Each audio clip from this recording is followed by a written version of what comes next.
Bismillahirrahmanirrahim. Pada kesempatan kali ini kita akan membahas tentang persoalan zakat.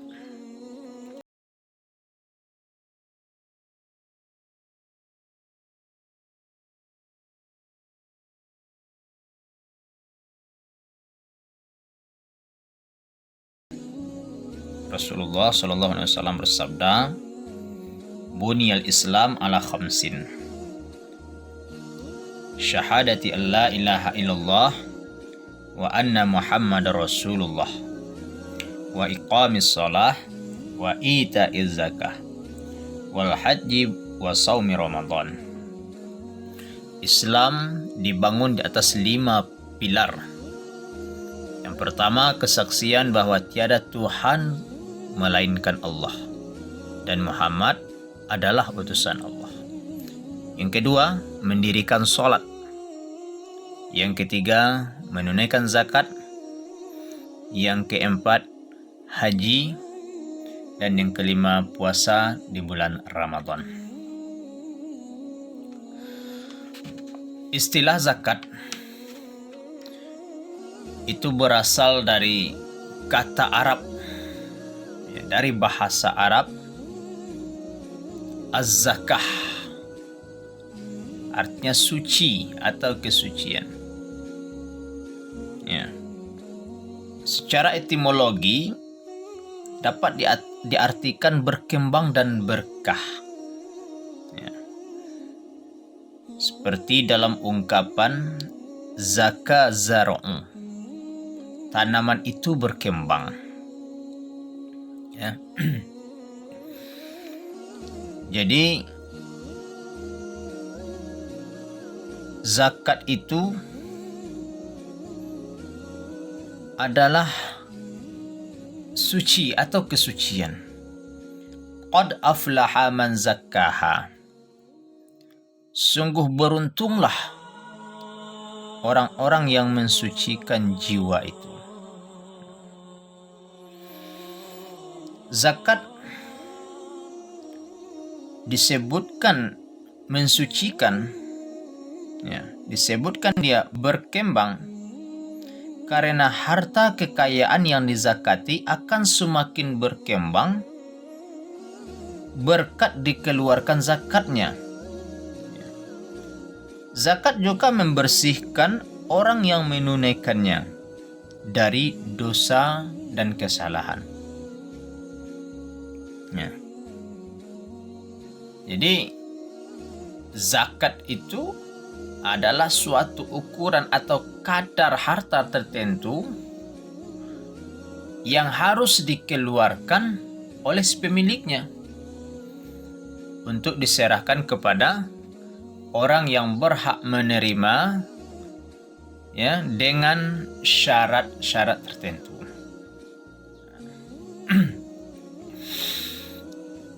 Apa tujuan daripada zakat? Tujuan daripada mengeluarkan zakat itu, seperti yang terdapat di dalam Al-Quran, surat At-Taubah ayat 103. Khudz min amwalihim shadaqatan tutahhiruhum wa tuzakkihim biha. Ambillah zakat dari harta mereka. Apa gunanya? Untuk membersihkan dan menyucikan mereka. Wa tuzakkihim biha. Tutahhiruhum wa tuzakkihim biha. Untuk membersihkan dan mensucikan mereka. Membersihkan harta yang kita punya, membersihkan jiwa orang yang berzakat, serta mensucikan harta yang dimilikinya. Adapun perintah membayarkan zakat seperti yang terdapat di dalam surat Al-Baqarah ayat 43. Wa aqimus shalah wa atuz zakah warka'u ma'ar raki'in. Dan dirikanlah salat tunaikanlah zakat. Warka'u ma'ar raki'in, dan rukuklah beserta orang-orang yang rukuk. Nah, di dalam ayat ini ditegaskan wa'atu zakah, ya. Tunaikanlah zakat, bayarkanlah zakat. Nah, jadi kalau sudah sampai waktu untuk mengeluarkan zakat itu, harus kita tunaikan, harus kita bayarkan, ya. Nah, jangan kita tunda-tunda, dan jangan kita malas atau tidak mau untuk mengeluarkan zakat, ya. Karena akibat dari ketidakmauan kita membayarkan zakat atas kelebihan rezeki yang Allah berikan kepada kita, itu akibatnya akan fatal, ya. Akibatnya akan fatal. Nah, makanya ketika seseorang diberikan kelebihan harta oleh Allah, rezeki, maka hendaklah dia menunaikan zakatnya. Ya ayyuhallazina amanu anfiqu min thayyibati ma kasabtum wa mimma akhrajna lakum minal ardh. Hai orang-orang yang beriman, nafkahkanlah di jalan Allah sebahagian dari rezeki, sebahagian dari hasil usahamu yang baik-baik, dan sebagian dari apa yang kami keluarkan dari dalam bumi. Nah, jelas di dalam ayat ini disebutkan oleh Allah, ya, nafkahkanlah, keluarkanlah, ya, sebahagian dari hasil usahamu yang baik. Nah, jadi dapat kita pahami dalam ayat ini bahwasanya ketika kita akan menafkahkan harta yang kita punya, ya, nafkahkanlah dari sesuatu yang baik. Ya. Kalau kita menafkahkan misalkannya buah-buahan atau hasil tanam-tanaman, itu pilihlah yang terbaik. Nah, artinya ketika ada orang memberikan kepada kita, ya, kita sendiri senang menerimanya. Begitu pula ketika kita memberikan atau mengeluarkan sebahagian daripada hasil usaha kita yang baik, orang yang menerima pun dia senang. Jangan nanti ketika kita menafkahkan atau mengeluarkan zakat kita atau infak kita, jangan diberikan sesuatu yang kita sendiri kalau menerimanya tidak senang. Maka berikanlah yang terbaik. Kalau kalau buah-buahan yang baik-baik, hasilnya yang baik-baik, yang bagus, jangan dikasih yang busuk-busuk, ya. Nah, kalau kita bersedekah berupa uang, misalkan, berikan uang yang baik. Jangan nanti uang yang sudah lusuh, ya, yang nilainya sudah kurang, atau uang yang sudah robek, kita infakkan, kita sedekahkan. Yang pada prinsipnya kalau kita sendiri enggan menerima uang tersebut, ya, berikanlah yang baik. Nah, kemudian, ya, ketika kita enggan untuk mengeluarkan, ya, enggan kita untuk bersedekah, enggan kita untuk berzakat, ya, kita harus berhati-hati, ya, harus berhati-hati. Dikarenakan zakat yang sudah wajib, yang sudah datang waktunya, ketika kita tidak mau untuk mengeluarkannya akibatnya itu sungguh luar biasa. Ya. Kita lihat di dalam surat At-Taubah ayat 34. Ya, itu akibat dari orang yang tidak mau ya mengeluarkan zakatnya, orang yang tidak mau berinfak, orang yang tidak mau menginfakkan rezeki yang Allah berikan kepadanya. Akibatnya apa? Ya. Di dalam surat At-Taubah ayat 34 ini ditegaskan oleh Allah, ya ayyuhalladzina amanu inna katsiran minal ahbar warruhbani la ya'kuluna amwalan nasi bil batil wa yasudduna an sabilillah walladzina yaknizuna adh-dhahaba wal fiddah wa la yunfiqunaha fi sabilillah fabashshirhum bi'adzabin alim. Hai orang yang beriman, Allah seru, hai orang yang beriman, sesungguhnya banyak dari orang-orang yang alim, ya, rahib-rahib mereka benar-benar memakan harta dengan jalan yang batil. Mereka menghalangi manusia dari jalan Allah, ya. Dan orang-orang yang menyimpan emas dan perak tidak menginfakkannya di jalan Allah, ya, tidak menginfakkannya di jalan Allah, fabashshirhum bi'adzabin alim. Maka berikanlah kabar gembira kepada mereka bahwa mereka akan mendapatkan azab yang pedih. Ya. Itu bagi orang yang tidak mau bersedekah, tidak mau berinfak, tidak mau mengeluarkan zakat. Maka kadang kita mendengar, ya, ada saja cara Allah untuk mengambil hartanya tadi. Ya. Orang yang kikir, yang tidak mau mengeluarkan zakatnya, infakkan hartanya, banyak ya cara Allah untuk mengambilnya. Bisa jadi harta itu dicuri oleh orang, ya, hilang dia.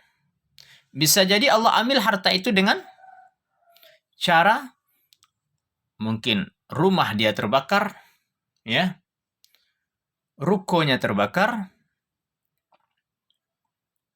atau bisa jadi cara lain Allah ambil harta itu adalah, ya, diberikan cobaan kepadanya, sakit barangkali, ya, sehingga dengan sakit itu membutuhkan biaya untuk berobat yang begitu banyak. Gampang bagi Allah untuk mengambil atau untuk memusnahkan harta orang-orang yang enggan dia untuk menginfakkannya di jalan Allah. Nah, berikutnya macam-macam zakat, ya. Zakat itu terdiri dari dua macam.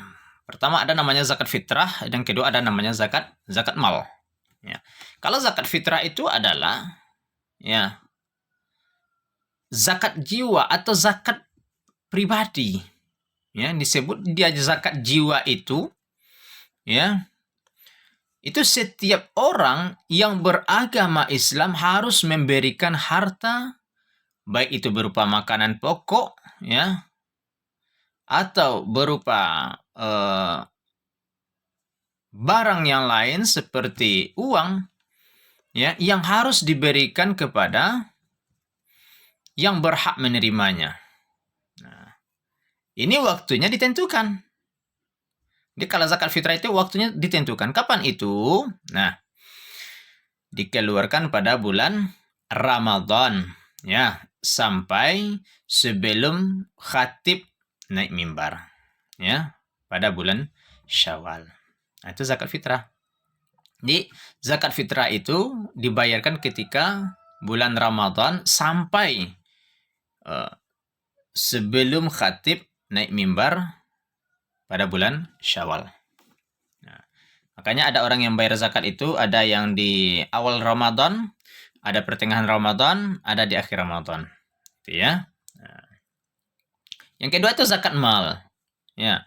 Kalau zakat mal itu ya, dia disebut juga dengan zakat harta. Kewajiban umat Islam yang memiliki harta ya untuk diberikan kepada yang berhak sesuai dengan nisab atau ukurannya dalam waktu yang ditentukan. Nah, di sini termasuk ya nisab itu adalah ketentuan ya. Syarat zakat, termasuk syarat zakat itu adalah jumlah harta itu sampai senisab. Ya. Sampai batasnya atau banyak ya ukuran daripada harta yang akan dizakatkan. Nah, ketentuan bagi orang yang membayar zakat fitrah. Ya, pertama orang itu beragama Islam. Ya. Nah, siapa saja itu yang wajib membayar zakat fitrah? Pertama dia beragama Islam. Kemudian orang tersebut ketika sebelum matahari terbit di hari raya Idul Fitri, dia masih hidup. Atau ada yang baru lahir. Misalkan besok mau salat Idul Fitri. Nah, malam ini lahir seorang bayi. Dia wajib dibayarkan zakatnya. Atau malam ini masih ada orang yang sedang sakarat tadi, tapi dia belum meninggal. Wajib baginya dibayarkan zakat fitrahnya. Ya. Kemudian orang tersebut pada waktu itu mampu menafkahi dirinya dan keluarganya. Ya. Mampu dia untuk menafkahi dirinya dan keluarganya. Kalau dia tidak mampu untuk menafkahi dirinya apalagi keluarganya, tidak ada kewajiban bagi dia untuk membayar zakat fitrahnya. Ya. Nah, kemudian orang yang tidak berada di bawah tanggung jawab orang lain. Nah, itu ketentuan membayarkan zakat fitrah. Ya. Kemudian zakat mal. Zakat mal ini banyak modelnya ya, banyak polanya, ada binatang ternak, ada zakat emas, ya, ada tijarah, harta perniagaan, ya. Kemudian ada ziraah, hasil pertanian atau perkebunan, dan ada rikaz. Ya. Nah, jadi kalau binatang ternak, misalkan onta, kalau sudah sampai jumlahnya 5-9 ekor, itu zakatnya itu 1 ekor kambing. Ya, umur 2 tahun lebih. Nah, kalau ada yang beternak sapi, kalau sudah mencapai 30-39 ekor, itu wajib zakat itu adalah 1 ekor sapi yang sudah berumur 1 tahun. Begitu juga yang beternak kambing. Ya. Kalau sudah mencapai 120 ekor jumlah kambingnya, maka wajib dia mengeluarkan zakat 1 ekor kambing yang sudah berumur 1 tahun lebih. Nah, kemudian zakat emas dan perak. Nah, apabila kita memiliki emas yang dipakai untuk perhiasan, ya kadang kan banyak tuh, ada yang pakai emas untuk perhiasan seperti cincin, ada gelang tangan, atau ada kalung gitu ya.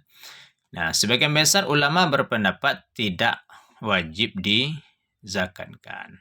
Nah, yang dimaksud emas yang dizakatkan itu adalah emas yang disimpan untuk kekayaan. Ya. Emas yang kita tabung untuk kekayaan. Nah, berapa zakatnya? 2,5%. Ya. kalau sudah mencapai jumlahnya 93,6 gram. Ya. Kemudian ada lagi zakat pertanian. Ya. Zakat hasil pertanian dan perkebunan apabila hasilnya sudah mencapai seharga emas, ya, apabila hasilnya lebih dari itu, maka wajib dikeluarkan zakatnya.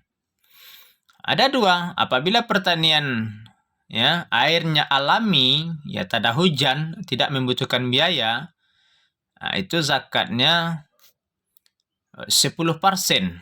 Ya, kalau di sini ditulis 20%, 10%. Ya. Tapi apabila perkebunan atau sawahnya itu memerlukan biaya, ya, seperti harus sewa mesin untuk menaikkan air, gitu ya, atau pakai biaya-biaya yang lainnya, maka zakatnya itu 5%. Selanjutnya objek, ya, atau siapa sih yang berhak menerima zakat? Nah, di dalam surat At-Taubah ayat 60, ya, At-Taubah ayat 60, di sana disebutkan orang yang berhak menerima zakat. Siapa itu? Innamas shadaqatu lil fuqara. Ya, yang pertama, sesungguhnya zakat itu hanya untuk orang fakir. Ya. Wal masakin, orang miskin, wal amilin, ya, wal amilina 'alaiha, amil. Ya, wal amilina 'alaiha wal mu'allafati qulubuhum. Ya. Mu'alaf. Ya. Wa fir riqab wal gharimina wa fi sabilillahi wa ibnis sabil. Ya. Para mu'alaf yang dibujuk hatinya untuk memerdekakan budak, orang yang berhutang untuk jalan Allah, ya, dan untuk mereka yang sedang dalam perjalanan. Faridatan minallah wallahu alimun hakim. Ya, sebagai suatu ketetapan yang diwajibkan Allah, dan Allah Maha mengetahui lagi Maha bijaksana. Nah, ada 8 mustahik atau orang yang berhak menerimanya, atau disebut juga dengan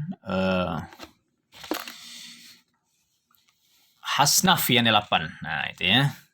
Yang pertama fakir. Siapa itu fakir? Fakir itu adalah orang yang tidak memiliki harta untuk kebutuhan hidupnya sehari-hari dan tidak mampu dia bekerja atau berikhtiar. Tidak mampu dia berusaha. Ya.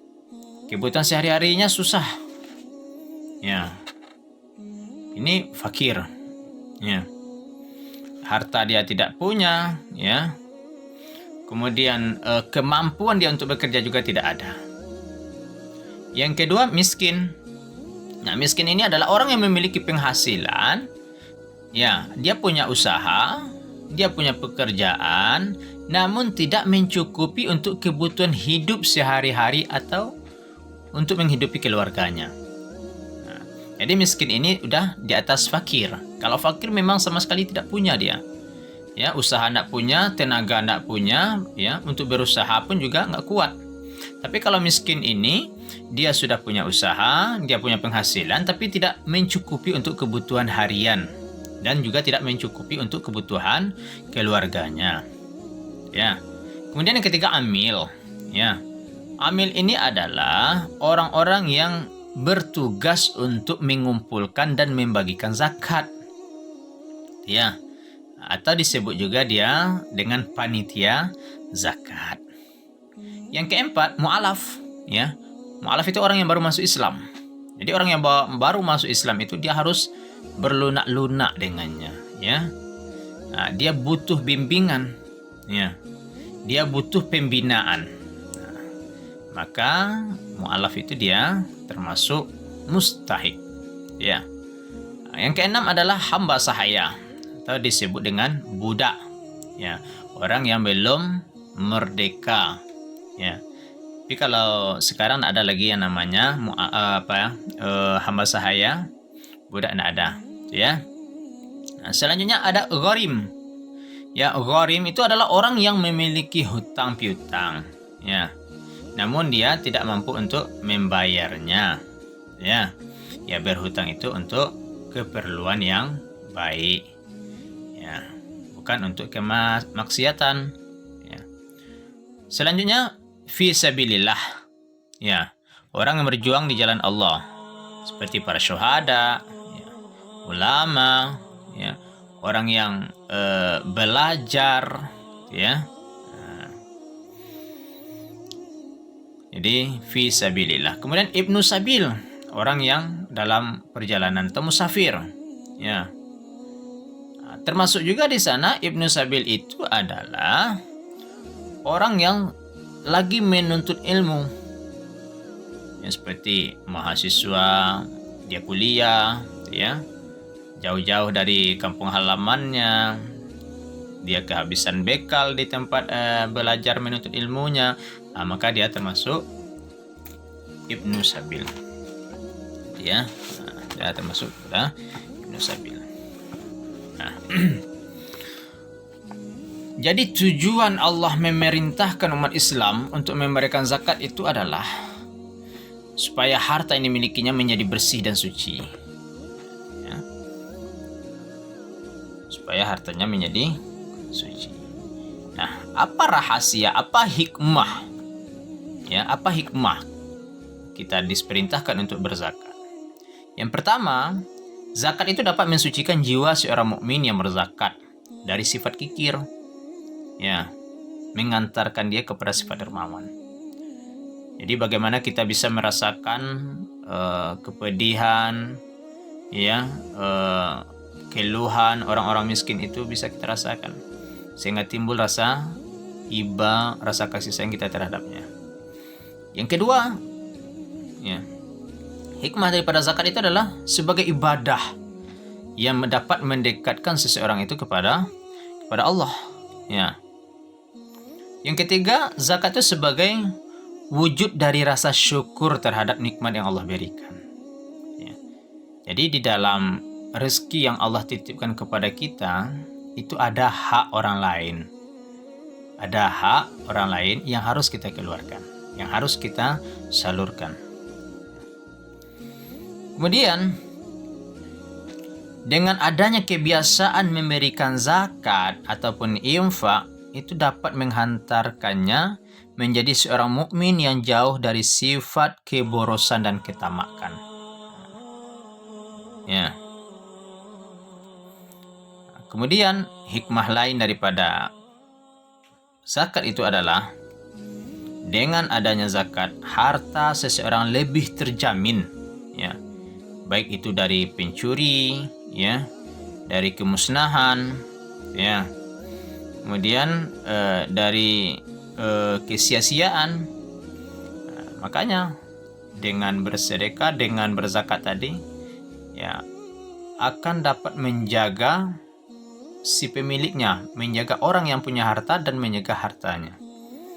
Nah, hikmah yang terpenting dari pemberian zakat itu adalah terlaksananya perintah Allah Subhanahu wa taala.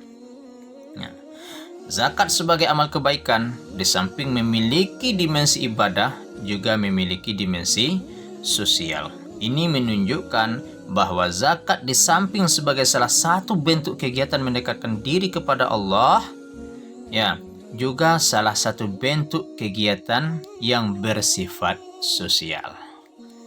Terima kasih. Assalamualaikum warahmatullahi wabarakatuh.